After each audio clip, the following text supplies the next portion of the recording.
Welcome back to another episode of the Humble Hustle Podcast. We are your hosts, Nick and Kayla. Hello, hello. So what are we doing today? What are we talking about?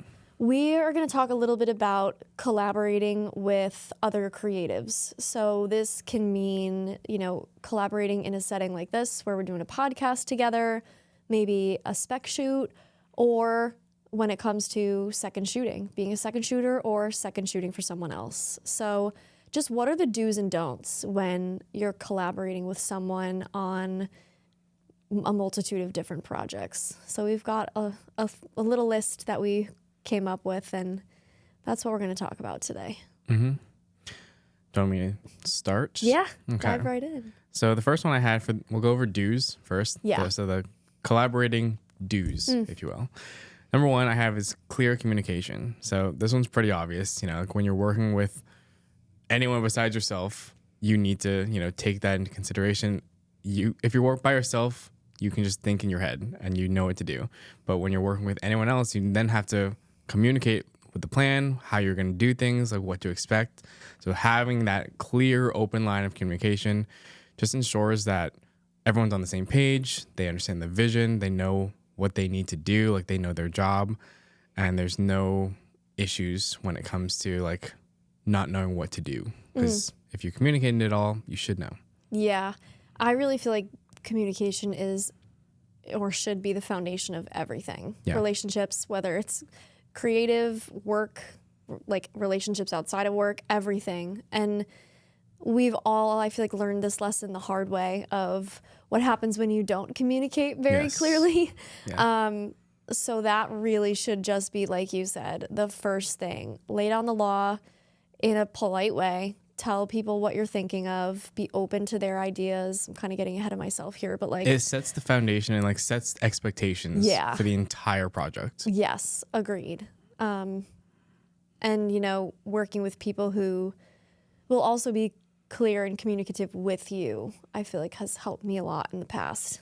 Agreed. Like, it's like a two-way street. Like, you have to be open, have that open line with whoever you're working with, but they need to also say what they're feeling as well. Yeah, because if you hold it in and you're having feelings of resentment, it's just the project's not gonna work out in the long run. Mm-hmm. So I definitely agree with the communication, and kind of going along the lines of that, I'd like to add having a contract. If this is a professional shoot, like say you're, I can give an example that I had. Last year, I got an inquiry for a wedding in New York, and I think you weren't available, and then one of my other friends who I usually shoot with wasn't available. So I was like, I gotta go outside my walls here, my usual circle, and find someone. And I sent a message in a creative Facebook group of wedding videographers, and I was like, hey, here are the details. Like, reach out if you're interested. And I got a bunch of messages back. And I was talking to a bunch of these people, and, I ended up finding a guy who we vibed with like instantly. We vibed together instantly, and he's super cool. His work is amazing. Like, he's got client reviews on his website, all this good stuff. And I was like, oh, that's awesome. And it would have been easy for me to just be like, okay, here's the calendar invite. Here's the details. I'll see you in December. But I decided to go ahead and purchase a contract on the legal page for second shooters. Didn't need to do this. It's not that I felt like this person was untrustworthy. In fact, it was quite the opposite. I believe that he's very trustworthy. But just in case, I grabbed that contract. We both signed it, and I sent him a deposit. And I was like, I'll check in with you in a few months when I have some more details, but it really just helps me feel secure having that contract, and I hope it helps him feel the same way of like, okay, this person is really serious about the work that they do. I feel good about the fact that I'm going to get paid. I'm going to, have all the details laid out for me, and it's going to be like a really good working relationship. So definitely recommend doing that, especially if you're working with someone that you don't know. Like I wouldn't really do that for you. I was gonna say, like, I completely agree. Like that's a good idea to do. I've never done it because everyone I've worked with it's people I know personally, and I've been able to vet them myself. Yeah. So like, and they're all pretty local, so like, they're not gonna bail, and if they do, like, I don't know, but Yeah. it's fine for the most part. And I've never had a second shooter contract with anyone, but it makes sense for that scenario, and for, you know, if it's like a traveling destination type of shoot and you aren't familiar with the area, hiring someone there that you've never worked with, makes complete sense. We don't do it normally though, but definitely could. Like maybe you will going forward, who knows? Yeah, I just think it's a good way to establish, like you said, establish that communication. Like the contract has all the details lined out, and this is what I expect, and this is what you can expect out of me. Like it's just good for both parties. So I was really happy that I ended up doing it. I think it's the easiest investment you can make is a contract in a lot of different ways. So yeah. Okay, so another one I had was respect each other's expertise. So by that, I just mean like when you work with people, if you're in a group setting or just, you know, one-on-one type thing, like if you're working with them, you're probably hiring them because they bring a different skill set to the table that you can't do or you need, you know, help with. And when you're doing that, it's important to just understand that, you know, this is something you're not good at. This is why that person is here, because they are the experts. Trust them and let them do what you brought them in to do. Like sometimes I have like that network of second shooters and like just people that I will bring onto my shoots. And there's some people that I specifically hire for specific roles. Like if I really need help with like directing and like maybe talking to the people on camera, I have a certain person that I think is the best fit for that. If I have something that's maybe like what I do mostly is like product stuff, I have a person that is more accustomed to working with products. So like I hire people based on one, their skill sets, but also like what I am working on and what kind of help I need. Yeah, I love that. And even if it's someone who's like maybe a little bit, I guess not newer, but you know, maybe they do a completely different like niche than you. Maybe they're in a completely different niche, like that gives them a little bit of an edge and could help them have a different insight into the project, and they might see it a little differently. So right. Yeah, I love that. And it's important to just like trust the person that you're working with and let them, you know, view it from their lens too. Yeah, because actually just the other day someone asked me to come help with them on like a food related thing, because they know I've shot food before, and they're like, yeah, like I've never really done it before. You clearly know a bit more about food and like styling it. Like, can you come help? So I'm like, yeah, sure. Yeah, I love that. I think that's awesome. And everyone has their own unique style. Like if anyone asked me to do any sort of like a fitness shoot, I'd be so down because I just love it. But yeah, I love that. I think that's a great idea. Just using people's different expertise. And that's like another huge benefit of building a network of creatives is like, you know, each person, you know their personality, you know their style, you know what they prefer to shoot, like you know their gear, like you know everything about them. So having that network is so huge to be able to like pick the best person for that project. I think we've touched on this before, but I still think it's like fairly rare to have this like regional network that we do have. Like I don't think it's as common in other places as like what we are actually used to.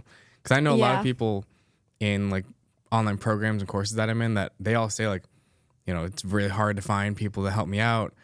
Whereas I'm like, I have plenty of options. So it's like, we definitely take it for granted, and I don't mean to, but it's like, yeah, having a network of people for starters, that's great by itself. But then also having a network of people that each one of them is an expert in a different thing, like that's huge. Yeah. How many people do you have? How many would you say? Like a range? I don't know. Realistically, close to 10, I would probably say, and like people I would actually hire. And in New England, would you say? Yeah, in New England. Okay. Yeah, I think I have. I'm like 8 to 10. I'm stealing people from you because I'm taking Alex. Well, yeah. He's more your friend, but he's my friend too. You would hire him, yeah. Yeah, 100%. I'm also stealing Sean from you. 8, Aiden. I would say like 8 to 10, which is great. Which is a very solid amount. We're very lucky. Yeah. And like even 5 would be fine. Yeah. Agreed. Yeah. And they all do serve different purposes. Like I would hit each one of you up for different things. Exactly. You know? Yeah. And no, it is really nice to have. Love all of you. Shout out. You know who you are. Exactly. Kind of along those lines, doing your homework, I think, is important when collaborating with other people. Just looking at... Do you mean doing your homework like, on them? Yeah. Like a background check, basically? Yeah, background check. That's a good way to put it. Do a background check on people that you are considering working with on a project, whether it be for professional purposes or if it's just like a passion project or something. Doing your homework, making sure that their style fits what you are trying to do, that they have the experience, that they have the right gear. You might even go through a little bit of an interview process, but like really making sure that they are going to match the vibe and the professionalism, that level that you are reaching for with the project. Because I have made the mistake of hiring people that didn't necessarily bring to the table what I thought they were going to bring, which isn't, again, at the fault of them. I probably should have done more research and probably been clearer in my communication. So, and that was a while ago. But yeah, just do your homework, interview them.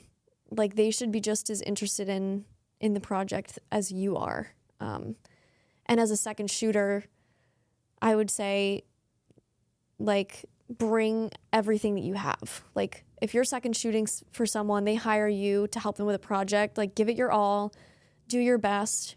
When I'm second shooting for someone, I try to do everything I can to help, whether that's like carrying things, setting things up, anything that I can to be helpful on a shoot. So if you're second shooting for someone, just do the most. Do the most. Yeah, wait, actually, I want to talk about that. Like the expectations of second shooters. Yeah. Because it does vary. And like even people I know, they will act differently as second shooters. Neither way is like right or wrong. Like they're both fine, but there are some differences. Like, yeah, there are people who go above and beyond. Then there's some people who just show up and do exactly what they're told, and that's it. And that's fine. Like they're doing what they're told. Like you tell them to do, the job gets done. It's fine. Yep. So I don't know. I agree. When I shoot for people, I actually know I probably fall into both categories at times. It depends who I'm working with. That's true. If it's someone who I work with all the time and I know exactly how they operate, then I almost feel like I'm not even a second shooter. I'm just like, they're 1A, I'm 1B. Like, yes. like yeah. as I say that as humbly like as possible. equals. Yeah. Yeah. Like, yep. because there is a mutual like amount of trust and respect. So like, it's not like they're treating me like a second shooter, nor am I acting like one. I'm not stepping on their toes. I'm not trying to take it over, but people know that the people I work with know I'm capable of doing the things that I do. So I act a certain way with them. But then on other cases, maybe I'll just shut up and do what I'm told. Like maybe I'm just not feeling it one day and I'm just like, I'll do what I need to do. I'm like tired or whatever. I get the job done and that's it. Right. As long as it's done, I guess it's okay. Yeah. And like you said, you'll know the moments when you need to step up as a second shooter. I think I remember specifically last year you were helping me on the shoot with Dress for Success, and we were trying to figure out like where to set up the shot and where to put the lighting. And I was like, ooh, I really want this like moody lighting. And you were clutch in helping me set up that shot and those interviews. So like there are moments sometimes when, you know, I'm still like, I would say I feel young. Like even though I've been doing this for a while, I'm constantly learning. So there have been moments where I'm at a shoot and I'm like, fuck, what do I do? Like and there's a million things running through your head. You have all these options, and then having that other person there with you to be like, I got you. What if we try this? Like sometimes that's all it takes to like really make things click and work. So trusting the person that you're with, being able to trust that person and their expertise as a second shooter. Like if you can come in and like be that vision for someone if they're struggling, that's huge. Like, so huge. No, yeah, I completely agree. And that happens all the time. Like, it happens to me too. Like, yeah.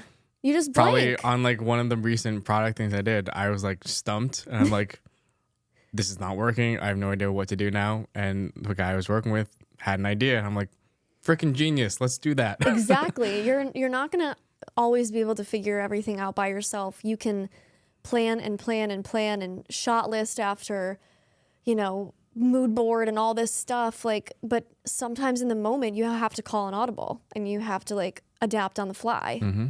And so having someone on your team to be like, what if we try this? Just that face. But yeah, a pet peeve is like, if you're second shooting and you're just like doing nothing, like that bothers me.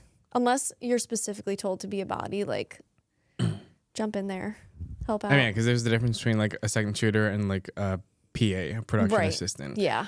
The PAs have a little more slack. They can do nothing. But like they're literally just there to be extra hands and do exactly what you tell them. Go carry this over there. Yep. Like, it's okay if they're doing nothing. But if you're a second shooter, then yeah, there is a level of responsibility that is associated with that title. Mm-hmm. So you need to be, pulling your weight in some capacity. Right. We could probably do a whole episode on second shooting. We basically just did. Maybe we can go deeper into another one. Yeah. I like that. You have anything else for the do's? Yeah. So I had be open to feedback. So when you're working with people, obviously they're going to be maybe doing things that you wouldn't normally do yourself. So if you want to be critical about how they're doing things, if that's okay, just do it in a nice way. Give constructive criticism. Mm-hmm. Don't be hurtful, but be open to hearing it, and giving it and hearing it back. Like maybe you're doing something yourself that your second shooter doesn't like, and like let them call you out on it. And just be open to hearing it, and just try and keep everyone's like, what am I trying to say? Keep their. Nope, I lost my train of thought. I know what you're saying. I know. Yeah, I know. What you're saying. I knew what I was trying to get across, but I forgot the words. The espresso hasn't kicked in yet. Yeah. No, for sure. And I feel like if I'm looking for constructive criticism and like honest feedback, I know who I want to go to. Like, I love sending you stuff because you bring a really like expertise. You bring a level of expertise that I don't think I'm at yet. So I send things to you to check out. I send things to my friend Aiden. Like, I actually just called him yesterday. I called Aiden because I'm doing this shoot for one of my friends, Sam. She's a dancer, and we're doing a shoot in New York in a studio, and she's got this amazing idea. And I hit up Aiden because I was like, he does a lot of dance stuff. So I'm like, oh, this is like what she sent me. This is our vibe. Like, what do you think? And he really helped me like kind of figure out an approach that I want to take to it. So yeah, I love talking to other people and getting feedback on things. I think it's so helpful because you can't just stay in your own bubble. Sometimes you have to reach out for help and just some feedback. Yeah, no, I like giving it because I like, knowing that I'm helping in some way. Like, I don't mean to be hurtful in the things I say. I'm trying to be honest, and genuinely what I say is trying to help. Mm-hmm. So that's why I do like it when not just you, like anyone would come to me for advice. I appreciate it. And then I love asking for it. Like, I do the same thing for a lot of my shoots, honestly. Like, pretty much whenever I do a product thing, I always send it to I'll send it to Sean. Like, I usually do send it to him. Yeah. Because he is so honest. Previous and I guest. Really appreciate it. Yep. He's awesome. And by doing that over the last like year or two, like every time he comments on my stuff, he's completely right. Like he's never missed. He's completely right every single time. And I read his stuff. I'm like, oh yeah, you're so right. I should have done that. Or like, oh yeah, I could have done that. He's like, yeah. So it's like, it helps me because then it's like, okay, now I know what to do next time. It is good. Yeah. And he's a pro. His work is amazing. Yeah. I do always ask for feedback. especially like a newer project with a client, I'm almost always sending it to someone before I send it to the client to like ask for feedback, things that you can improve on. Any other do's that you had, or?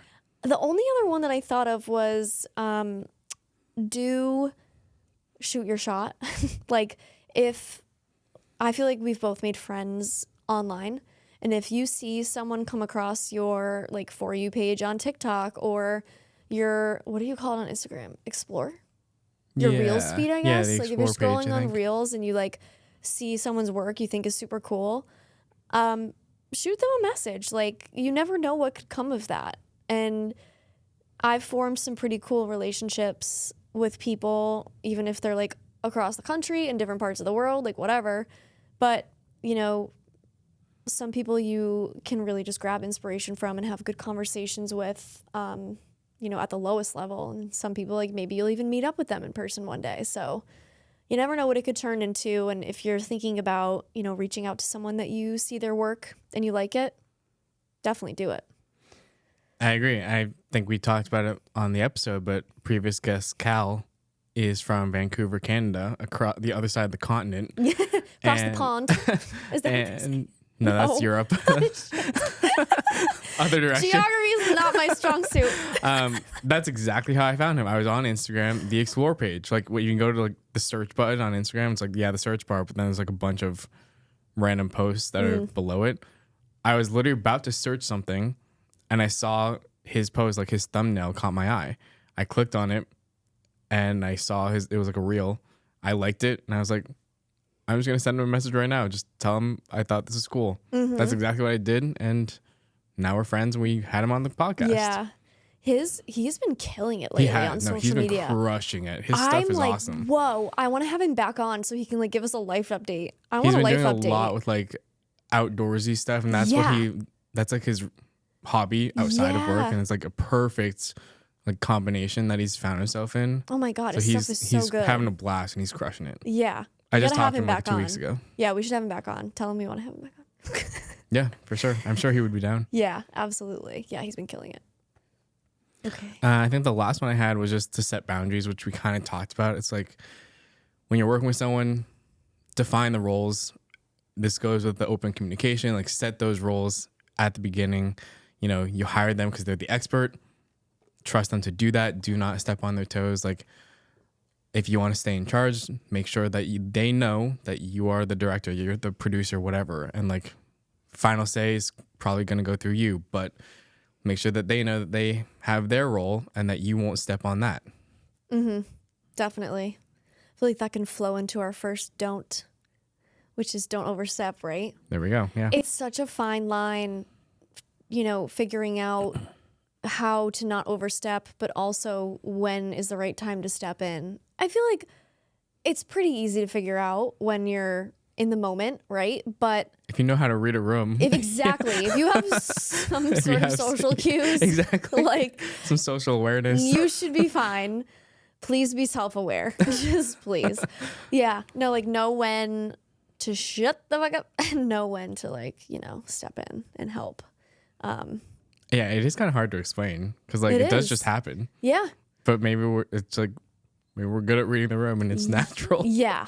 But like I can just definitely think of like specific instances where it's like, oh yeah, I should probably not say anything right now. Let them do it. Or it's like, okay, I should probably step in. Yeah, like I can see the whites in their eyes. They're looking at me with a scared look. They probably need help.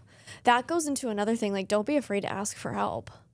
So true. Like if you need like some advice, if you need someone to look at something and tell you what they think, just ask. Like be super open if you're collaborating on something, and you don't feel like you're comfortable making the decision on your own. Just ask.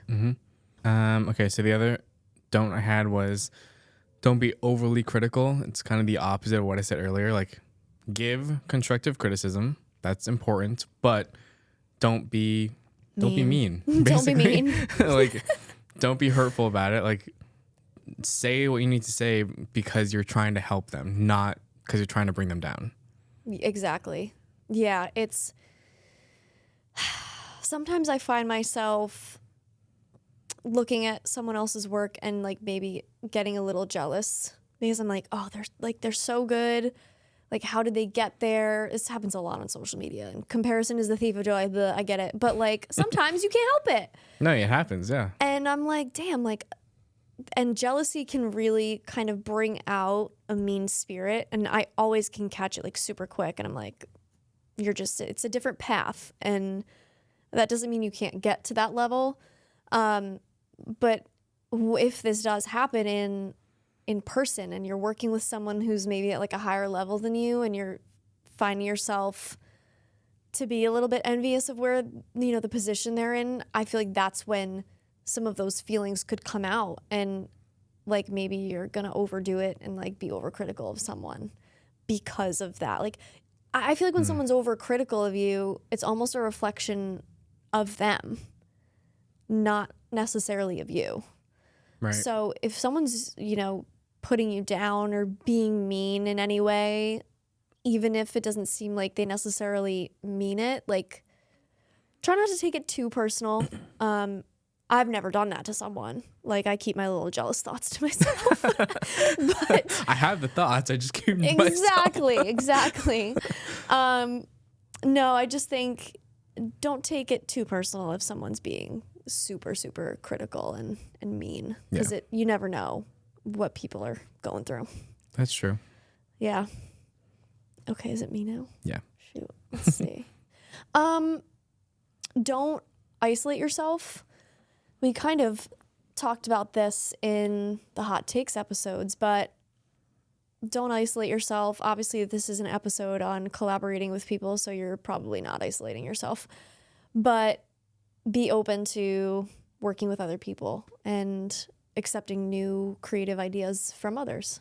That's really all It can be hard if you're coming from like solo shooting all the time, and then you're like thrown into this collaborative environment with a lot of different brains trying to work on the same thing. Like, it's kind of like if you're a single, like an only child versus like someone who has like 5 siblings. Like, it's different. And then maybe like you're a single child, and then in college you're thrown into the first roommate situation you've ever been in. Like, exactly. That was me. That happened to me. So I relate to that. It's like sometimes they're just not used to it, and that's okay, because like it's a good learning experience for them. But yeah, definitely be open to like understand that your idea is not the only one anymore. Like, everyone here has ideas, and they're all probably good ideas. So let's hear everyone out. Yes. Luckily, my parents raised me right, and I have somehow always been self-aware, and I was never a spoiled little brat. I mean, I was spoiled, but I wasn't a little brat about it, which is good. My way was not the highway. I've always been told since I was little that I'm a very inclusive person, and I like I'm an empath, like to the frickin' core, to a fault sometimes.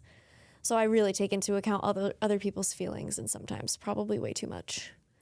Like, way too much. But yeah, I was the this only child in college. I don't know many only children. Not anymore. I mean, I had 3 siblings. So, and like, crazy. I shared a room with my brother for like a long time. So it was totally normal for me to like be in a roommate situation. Yeah, it was definitely strange for sure. You had one more, right? Yeah, I kind of have 2 more, but one of them is kind of like one we've already talked about. It's like, don't take over the project. And it's pretty much overlapping with a lot of other stuff I said. But it's like, it is important, like, to know, again, the roles, know who's in charge. It's their projects. You might be, even what I said earlier about like the 1A, 1B thing, you might be that 1B, and you might have a really high role in this like hierarchy, but even so, it's never going to be your project. Right. So understand that. You're here to help this person fulfill this final project and to the best of your capabilities. So it's very important to understand that that is a hard boundary to not cross. Yes. And if you are the 1B person or the second shooter, and the person you're working with or for, I guess in this instance, isn't communicating that with you, ask. Right. Ask them what they want your role to be in this situation. It all goes back to the first thing that we said was communication. It So true. all comes back to that. So if you aren't sure of something, if you don't know what they want you to do, please ask. And if you're not communicating that to your second shooter, whatever happens next is on you, bro. That's all you gotta say.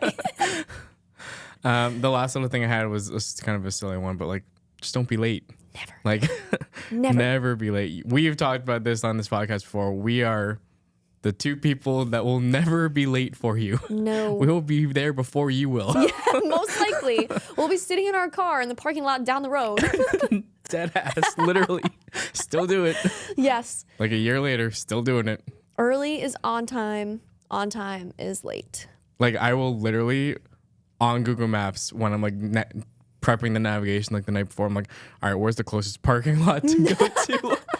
I don't go that far. No, I literally do that. I'm like, oh, okay, there's like a plaza like 2 minutes down the street. I'll go there. That's so funny. Yeah, when I'm doing that, I always schedule, like when I'm looking at the navigation, I'll put myself, like say I need to be there at noon, I'll say, okay, how long will it take me if I want to get there at 11:30? Like, Yeah, like much. I really try to say, because you never know, like there could be a car accident, there could be traffic, there could be a dead beaver in the road. Dead beaver. There was a dead beaver in the road down there, right across the bridge. Oh, really? I took a video. I'll show you. It's really sad. He's like on his back, like. I shouldn't be laughing, but the way you did it, it's like. No, he is. He is. Yeah. I'm like, can animal control? I'm about to call. I was gonna call someone because it's really sad. He's like right on the double yellow lines. Just And he's just like. his little tail. I thought it was a platypus at first, but those are smaller. They're small, It's yeah. a beaver. Oh, they're so sad. That's so funny. Anywho, Enough dead beaver talk. enough done beaver talk. Sorry. I think that's all I got for the do's Yeah. and don'ts of collaboration. Yeah, that was a good one. That I all like being that. said, I love collaborating. Hell yeah. If anyone's watching and they want to come on the podcast, shoot us a message. For sure. I actually just got asked to be on a podcast Oh, nice. because they saw our podcast. And we have a guest coming in like an hour. We do. So we are collaborating And I ourselves. have a guest that I want to tell you about, so don't let me forget. Cool. All right.